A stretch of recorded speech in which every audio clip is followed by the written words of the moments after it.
হরে কৃষ্ণ সবাইকে চলে এসেছি তোমাদের সাথে আবার একটা নতুন ব্লগ নিয়ে। তোমরা জানো কদিন আগে আমার শ্বশুরমশাই মারা গেছিলো। তো বাবা মারা যাওয়ার সময় একটা দোষ পায়। তো আমরা যেহেতু বাবার কাজ কোনো বাড়িতে করিনি, আমরা মঠেই করেছিলাম। তো প্রভুরা বলেছিল একটা নাকি নৃসিংহদেবের যজ্ঞ করলেই দোষটা কেটে যাবে, তাও আবার ৪৫ দিনের মধ্যে। তার জন্যই আমাদের বাড়িতে এত কিছুর আয়োজন। আমরা সেদিনকার ৪৫ দিনের মাথায় নৃসিংহদেবের একটা যজ্ঞের আয়োজন করেছিলাম বাড়িতে। তার জন্য এখানে সমস্ত কিছু আয়োজন করা হয়েছে এবং রান্না বান্না সমস্ত কিছুই হচ্ছে। কিছু মার গুরু বোন যারা বৈষ্ণব তাদেরকে নিয়েই করা হবে এই যজ্ঞটা, তার জন্যই সব কিছুর আয়োজন।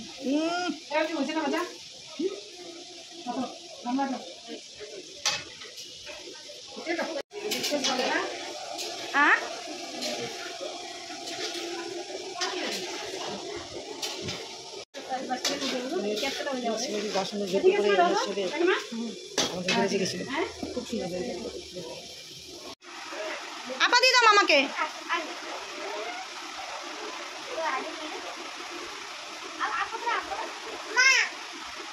বলো, আসবো।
অল্প কিছু লোকেরই আয়োজন করা হয়েছিল, শুধুমাত্র নিজেদের লোকদের দিয়েই সেদিন আমরা পুজোটা করেছিলাম।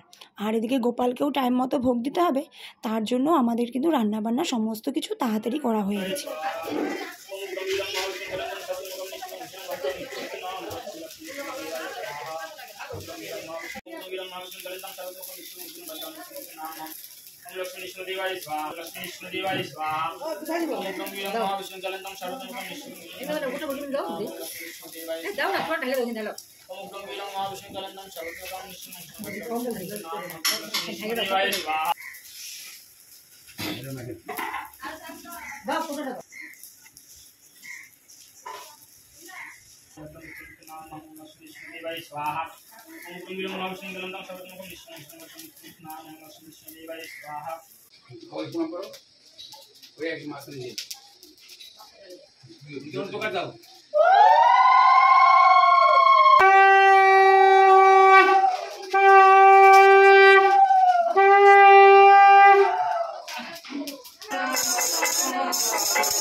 খাচ্ছ তুমি? খাও খাও। তুমি কি খাচ্ছ? কি খাচ্ছ? ভাত খাচ্ছ? ফটোটা ভালো উঠবে না। কি দিয়ে খাচ্ছ? আমাদের কিন্তু খাওয়া দাওয়ার পর্ব এখনও চলছে। ভিডিওটা কিন্তু আমি তোমাদের সাথে এইটুকুই শেয়ার করলাম। ভিডিওটা কেমন লাগলো অবশ্যই তোমরা আমাকে কমেন্ট করে জানিও, আর ভালো লাগলে আমার চ্যানেলটাকে সাবস্ক্রাইব করে দিও। দেখা হবে তোমাদের সাথে অন্য কোনো ভিডিওতে। টাটা।